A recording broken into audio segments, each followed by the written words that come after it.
Leader بن جاؤ.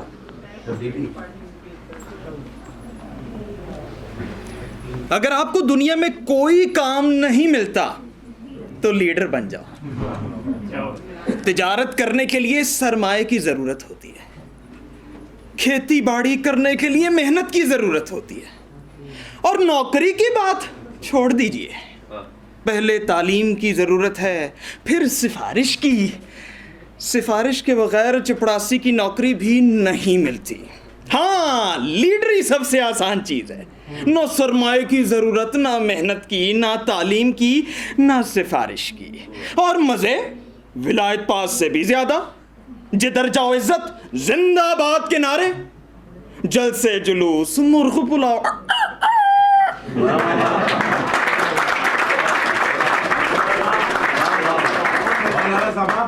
غرض مزے ہی مزے.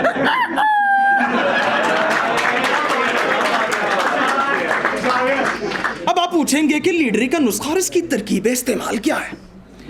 پہلے یہ سن لیجئے کہ میں کس طرح لیڈر بنا. ایک دفعہ کا ذکر ہے کہ مجھے منٹگمری جانے کا اتفاق ہوا.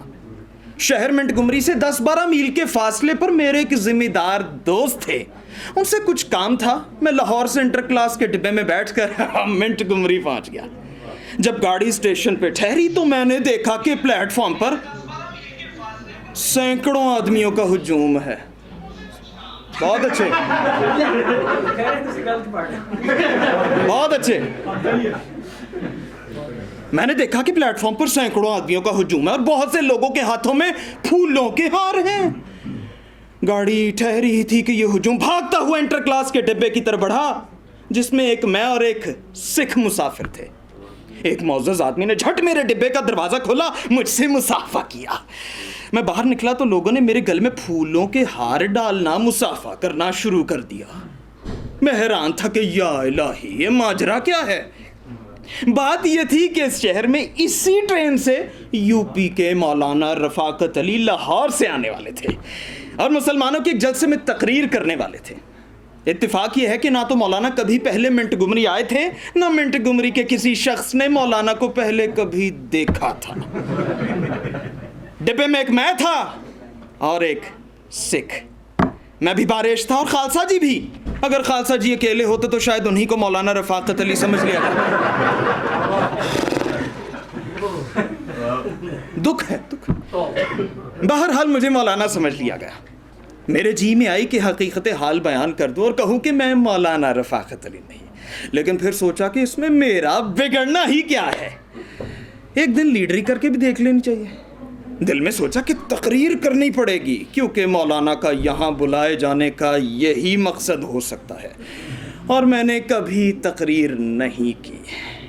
تقریر کے تصور نے مجھے کپ کپا دیا, لیکن میں حوصلہ نہ ہارا, خاموش رہا. دل میں کہا کہ پرواہ نہیں, گزارا چل جائے گا. ساتھ ہی مجھے ایک لیڈر کا کہنا یاد آ گیا. ایک دفعہ ریل میں ایک لیڈر سے ہم سفری کا اتفاق ہوا تھا. میں نے ان سے پوچھا کہ تقریر کرنے کا گر بتائیے.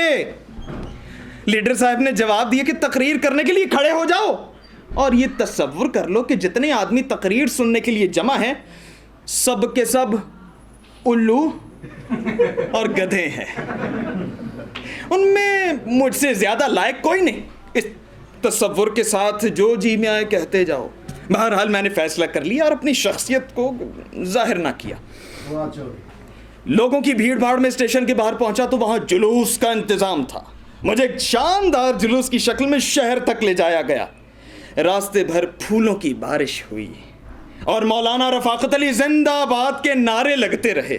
میں نے لیڈروں کے جلوس تو کئی دیکھے تھے اور اسی لیے وہی حرکتیں کرتا رہا جو لیڈر لوگ اپنے جلوس کے دوران کرتے ہیں. یعنی مسکرا کر اور ماتھے کے قریب ہاتھ لے جا کر کبھی دائیں طرف کے تماشائیوں کو سلام اور کبھی بائیں طرف کے تماشائیوں کو سلام. جلوس ایک رئیس کے مکان پر ختم ہوا جہاں ہم ایک اعلیٰ درجے کے فرش فروش اور فرنیچر سے سجے ہوئے کمرے میں داخل ہوئے اور تھوڑے عرصے کے بعد کھانے کا وقت ہو گیا. کھانے کے کمرے میں گئے تو دیکھا نوابانہ شان کے بے شمار کھانوں سے دسترخوان سجا ہے. کھانا کھایا, چائے پی, صاحب خانہ نے کہا کہ مولانا جلسے کا وقت ہو گیا، تشریف لے چلیے۔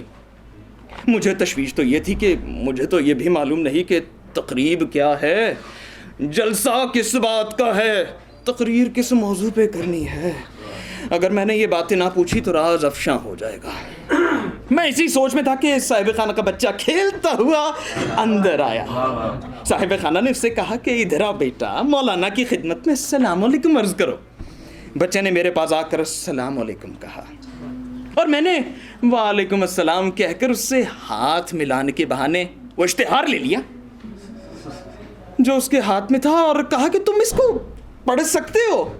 لڑکے نے اٹک اٹک کر پڑھنا شروع کیا کہ 20 مارچ کو بعد نماز عصر مولانا رفاقت علی صاحب مسلمانوں کے جلسوں میں اصلاحی تقریر فرمائیں گے۔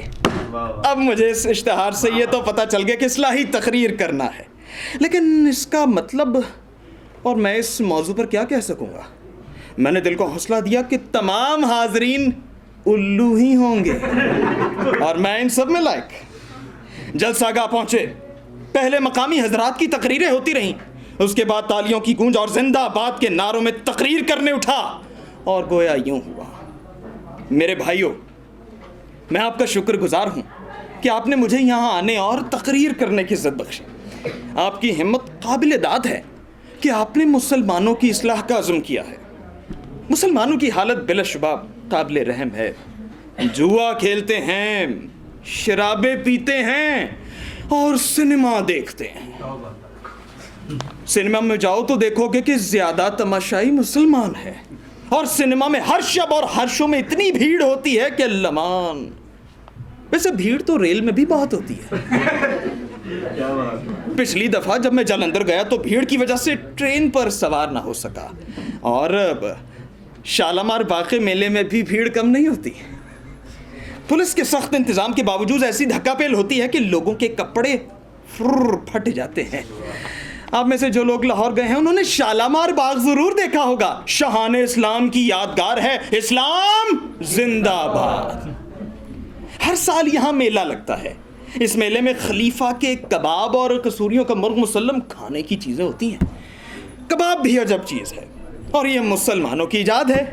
ایک انگریز نے جو ہندوستان رہ چکا ہے، ولایت کے ایک رسالے میں کباب پر پورے 5 صفحوں کا مضمون لکھا اور ثابت کیا کہ مہذب دنیا میں مسلمانوں کا سب سے زیادہ قابل قدر حصہ کباب ہے۔ کباب دراصل گھر پر اچھے نہیں بنتے، انہیں دکاندار ہی بنا سکتے ہیں۔ دکانداروں کی بھی کیا پوچھتے ہو، گزارا ہی چلتا ہے، کوئی آمدنیاں نہیں رہیں۔ آمدنی تو سنیما والوں کی ہے، اچھی فلم ہو یا بری، ان کا کام خوب چلتا ہے۔ بعض فلمیں بہت اخلاق سے گری ہوتی ہیں۔ میں نے ایک فلم دیکھی، میرا مطلب ہے کہ ایک شخص اس فلم سے متعلق سنا کہ بہت ہی گھٹیا درجے کی فلم تھی اور اس سے اخلاق پر برا اثر پڑتا تھا۔ پس اے مسلمان، وقت آ گیا ہے کہ ہم اپنا اخلاق درست کریں۔ اسلام زندہ باد۔ میں ابھی تقریر کر ہی رہا تھا کہ ایک ٹیلی گراف کا ہرکارہ آیا اور صدر جلسہ کے ہاتھ میں تار دے کر چلا گیا۔ صدر جلسہ نے تار کھولا، اسے پڑھا، میری طرف دیکھنے لگا، لیکن میں نے تقریر کو جاری رکھا۔ جب تقریر ختم ہو گئی تو صاحب صدر نے اٹھ کر حاضرین سے مخاطب ہو کر کہا، صاحبان، میں آپ کو ایک عجیب بات سنا دوں۔ جن صاحب نے ابھی آپ کے سامنے تقریر کی ہے یہ مولانا رفاقت علی نہیں۔ مولانا کا تار ابھی آیا ہے۔ مولانا اطلاع دیتے ہیں کہ میں دفعتاً علیل ہو جانے کے باعث نہیں آ سکتا۔ بہرحال نقلی مولانا رفاقت علی کو بھی داد دینی چاہیے کہ انہوں نے اپنا پارٹ خوب نبھایا اور تقریر سے جو نور اعلیٰ نور تھی آپ کو محسوس فرمایا۔ جلسہ برخاست ہوتا ہے۔ میں رات کو وہیں سویا، اور صبح اپنے دوست کے گاؤں کو روانہ ہوا، لیکن اس واقعے سے مجھے شوق پیدا ہو گیا کہ لیڈر بننا چاہیے۔ چنانچہ میں لیڈر بن گیا ہوں۔ آپ کو لیڈر بننا ہو تو اسی طرح جائیے جس طرح میں بنا ہوں۔ لیڈری زندہ باد۔ Thank you G.